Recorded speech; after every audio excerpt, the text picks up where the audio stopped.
senjata andalanku. Bolangers, siapa yang gak kenal hewan laut yang satu ini? Meski terlihat mirip, ini cumi-cumi loh, bukan gurita ataupun sotong.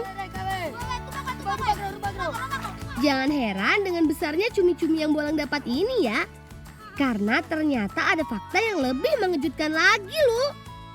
Ilmuwan di Inggris menemukan bahwa cumi-cumi bisa tumbuh sampai sepanjang 20 meter atau setara dengan panjang bis sekolah. Pertumbuhan sebesar ini bisa disebabkan karena tubuh cumi-cumi yang elastis dan bisa meregang. Untuk memancing cumi-cumi dibutuhkan tali pancing yang sangat panjang. Ini karena cumi hidup di laut dalam, jadi menangkapnya tentu saja nggak mudah. Cumi-cumi punya senjata pertahanan dirinya, yaitu semburan tinta hitam. Semburan tinta hitam ini dikeluarkan cumi saat merasa terancam oleh musuhnya. Nah, Bolang juga punya tips kalau kalian ingin memasak si cumi-cumi ini. Jangan buang tinta hitamnya ya. Karena ternyata tinta hitam cumi mengandung antioksidan yang bisa meningkatkan kekebalan daya tahan tubuh kita. Nggak cuma itu, tinta hitam cumi juga bisa mencegah pertumbuhan bakteri penyebab karang gigi. Ada lagi nih tips buat bolangers yang mau masak cumi. Biar daging cumi nggak alat saat dimasak, masak dengan waktu singkat saja. Paling mudah sih dengan cara membakarnya ya. Setelah dibersihkan, biarkan dipanggang dalam bentuk utuh selama 2 atau 3 menit saja. Begitu juga kalau mau merebus atau menggorengnya. Jangan memasak cumi lebih dari 2 menit. Supaya daging terasa tetap empuk. Selamat mencoba!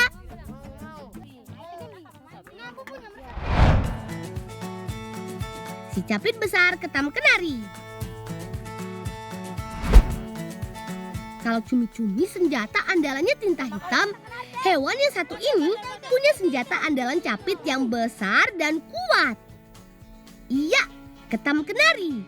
Atau kepiting kenari, atau ada juga yang menyebutnya kepiting kelapa. Dinamakan begitu sebab kepiting ini sukanya dengan buah kenari dan buah kelapa.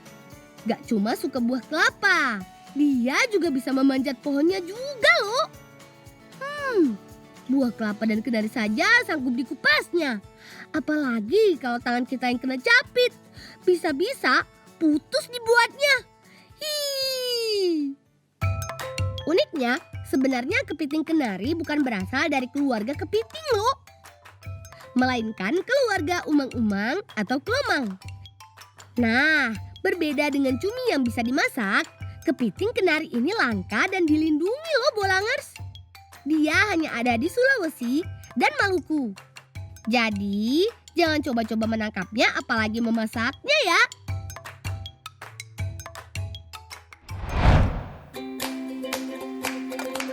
Bolangers, kalau tadi kita udah ngomongin si cumi dan kepiting, rasanya nggak lengkap ya kalau nggak ajak si ikan untuk ikut serta.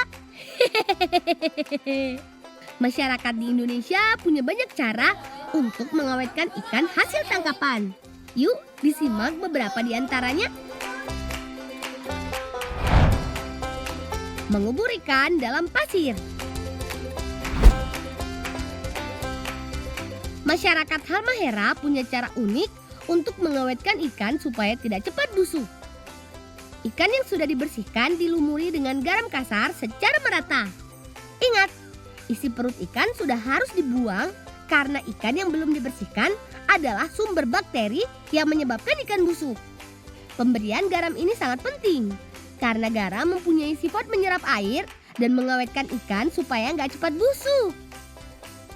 Lalu buat lubang yang dalam. Semakin dalam semakin bagus.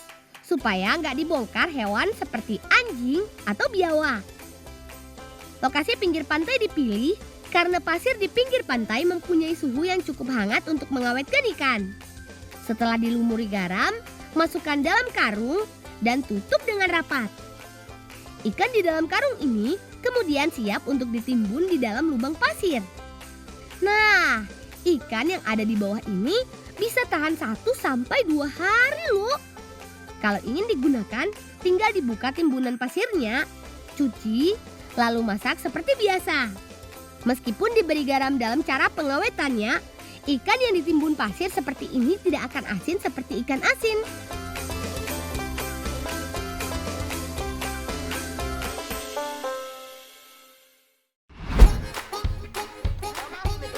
Mengawetkan ikan dengan pelepah pinang. Kalau di Halmahera Maluku, mengawetkan ikan dilakukan dengan cara memendam di pasir, lain lagi di Bakara, Sumatera Utara. Kita hanya perlu menyiapkan garam, kunyit yang sudah dihaluskan, jeruk nipis dan jeruk ute sira yang biasa digunakan pada masakan Batak. Lumuri ikan secara merata dengan rempah ini. Diamkan sejenak supaya meresap. Kunyit punya kandungan senyawa kurkumin dan minyak atsiri yang dapat digunakan sebagai antibakteri. Jeruk nipis dan ute sira punya kandungan flavonoid yang tinggi, bermanfaat sebagai antioksidan dan antibakteri. Kalau garamnya akan mengurangi kadar air dalam ikan. Bungkus ikan menggunakan pelepah pinang. Lalu letakkan di dekat tungku dapur. Nah, ikan ini akan tahan berminggu-minggu lamanya. Bekasam ikan dengan daun labu ala orang Aceh. Kalau di Lampung bekasamnya menggunakan nasi, di Aceh bekasamnya dibuat dengan membungkus ikan yang sudah dibersihkan dan dibuang isi perutnya menggunakan daun labu.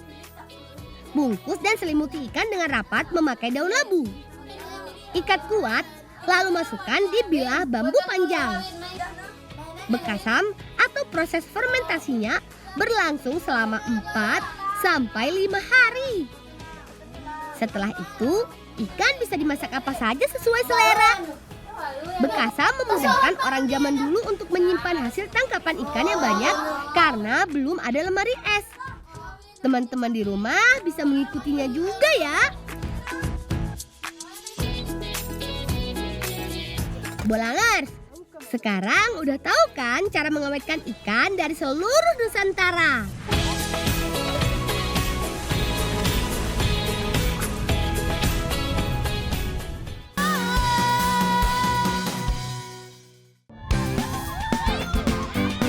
Yeha! Ayo, meluncur! Serunya bermain geledekan, apalagi mainnya sama teman-teman. Yang penting keseimbangan badan harus dijaga supaya nggak jatuh. Semangat teman, ayo!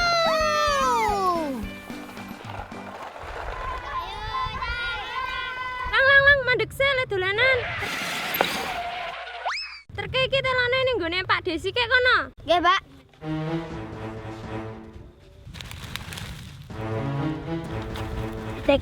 Tik alun-alun tik.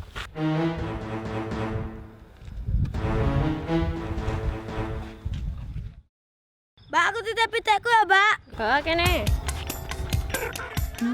Hampir saja lupa. Aku kan harus mengantarkan singkong ini kepada Sudiman.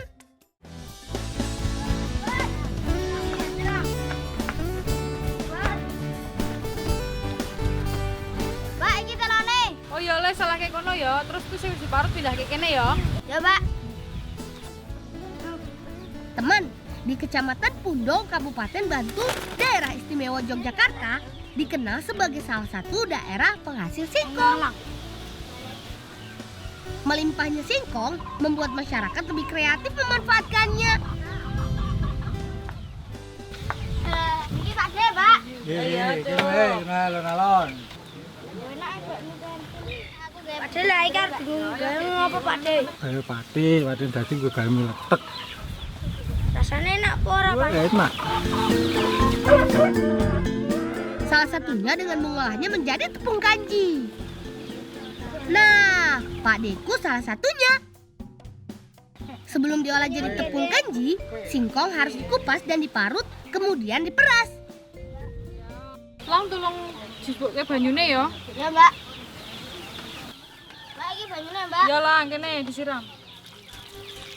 Semakin kuat yang kita peras, semakin banyak tetesan yang didapatkan. Mbak, bari iki digapake. Iki tindak wis sewengi lang lagi di PP. Ya, Mbak. Lah kowe wis harus dadi gek di PP ya lang. Kono karo kuncut. Setelah itu hasil perasan singkong ini harus diendapkan semalaman. Kita tidak perlu menunggu semalaman, teman. Kemarin Mbakku sudah mengendapkannya.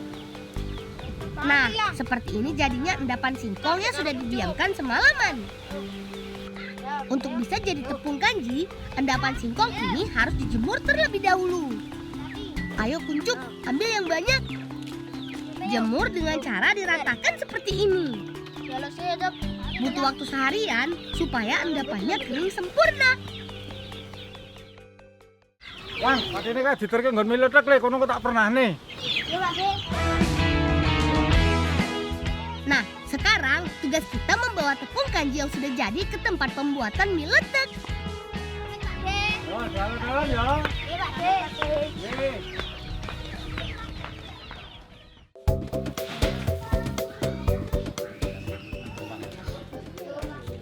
Pak De, niki tepung telone. Ya, dilebokke kene ya. Banyak makanan yang terbuat dari olahan tepung singkong. Karena tepung ini banyak mengandung karbohidrat, serat, dan gizi lainnya. Salah satu olahannya ya mie letek ini, teman. Dalam bahasa Jawa, letek artinya kusam atau dekil. Nah, sebutan itu muncul karena warna mie ini kusam dan dekil. Meskipun warnanya kusam, tapi rasanya enak. Mie letek terbuat dari tepung gaplek. Sebelum diolah, tepung harus direndam dan didiamkan semalaman. Kemudian diambil endapannya. Setelah itu, campurkan dengan tepung kanji yang kita bawa tadi. Iki panganan aja dienggo dolanan. Nggih, Pak De, nyuwun ngapunten. Oh. Jadi dimarahin kan sama Pak D. Selanjutnya digiling. Nah, ini yang unik nih, teman. Menggilingnya dibantu dengan sapi seperti ini. Meskipun dibantu sapi, tapi tenaga manusia tetap dibutuhkan untuk menguleni adonan supaya tercampur rata. Oh iya, teman. Kata Pak D, usaha pembuatan mie letek ini dilakukan secara turun-temurun. Dimulai sejak tahun 1940-an. Dengan tetap setia mempertahankan pembuatan yang tradisional sampai sekarang. Wah, hebat ya. Oh iya, teman, setelah jadi, adonannya langsung dipisahkan. Kemudian dipadatkan seperti ini. Eits, jangan khawatir. Walaupun caranya seperti ini, yang pasti sebelum naik ke tempat pemadatan adonan, kaki kami wajib dicuci sampai bersih. Mbak, aku tak melu ngida-ida ora, Mbak? Oleh Le, ning oke wis susik ya. Soalnya kan iki panganan dadi kudu resik. Nggih, Mbak. Mbak, niki dijalake putih, Mbak. Dalake kene wae ya, Le. Nggih.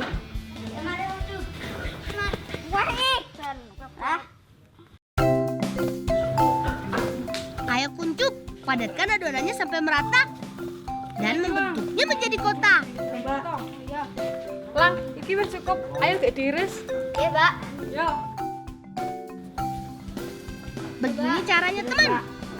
Untuk memotong adonan tidak sembarangan. Ada ukurannya. Sekali ya, Le. 1 jengkal tangan orang dewasa. Diangkat. Mbak. Wes, nah. Setelah itu, adonan dikukus. Kalau soal mengkukus, itu bagian Pak Le. Soalnya tungkunya sangat panas. Tunggu sekitar 2 jam, teman. Nah, jadinya seperti ini. Setelah dikukus, adonan digiling kembali. Setelah digiling, adonan akan dicetak menjadi mie. Nah, begini cara mencetaknya, teman. Bagus kan hasil jadinya? Mie panjang sekali. Hehehe. Yuk, kumpulkan semua hasil cetakan, lalu siapkan tungku untuk memasak mie. Tunggu selama kurang lebih 1,5 jam.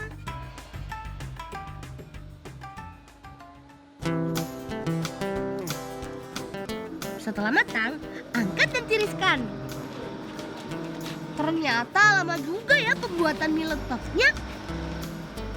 Supaya mie-nya bisa dijemur, cuci, lalu potong-potong. Pencucian bertujuan membersihkan kotoran, juga membuat lunak agar mudah dipotong-potong. Setelah itu, letakkan pada rak bambu yang sudah disiapkan.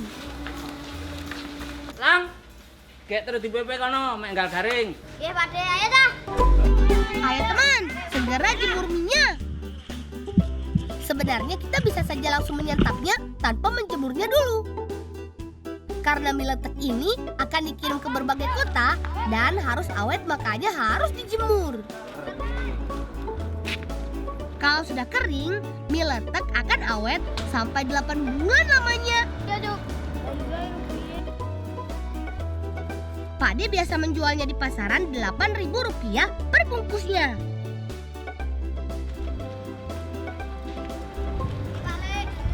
Le, mie iki kok juga mulai dimasak ya. Iya Pak Le. Ya, Ayo dah udah balik. Yo. Boleh Pak Le. yo. Yeah! Karena sudah membantu, kami diberi hadiah mie letek.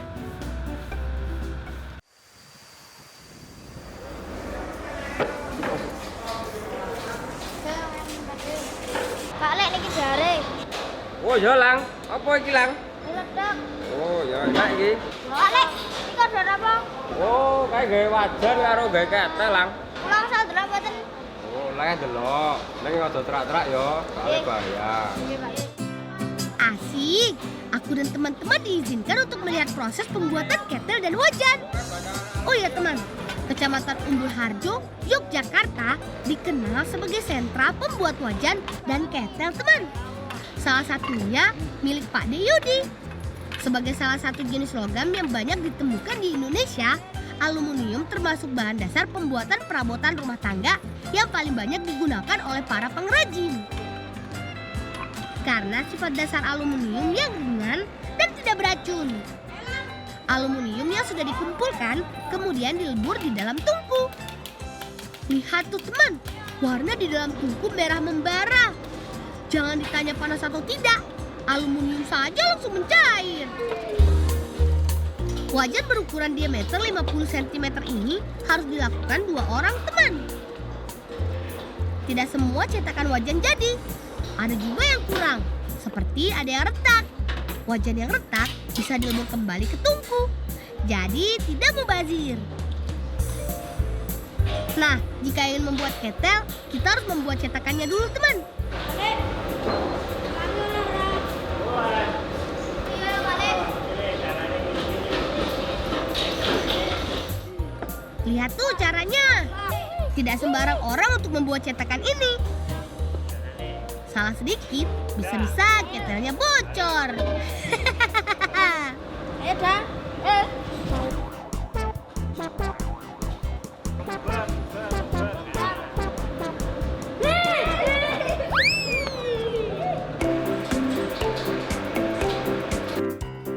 Setelah cetakan dibuat, masukkan cairan aluminium ke dalam pasir yang sudah dicetak.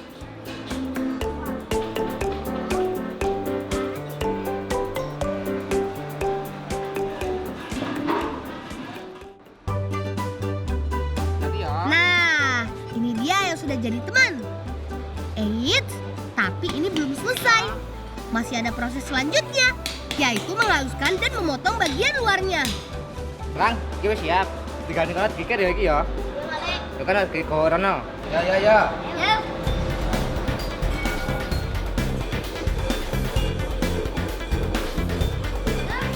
Pak De niki sampun. Ya, nih.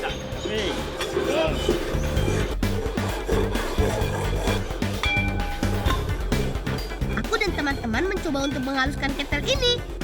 Prosesnya cukup lama teman. Semangat ya teman. Duh,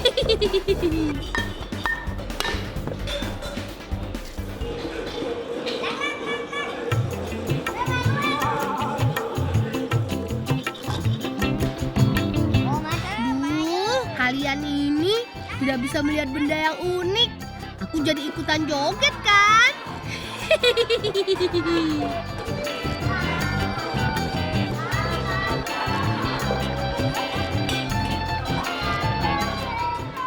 Rene lang.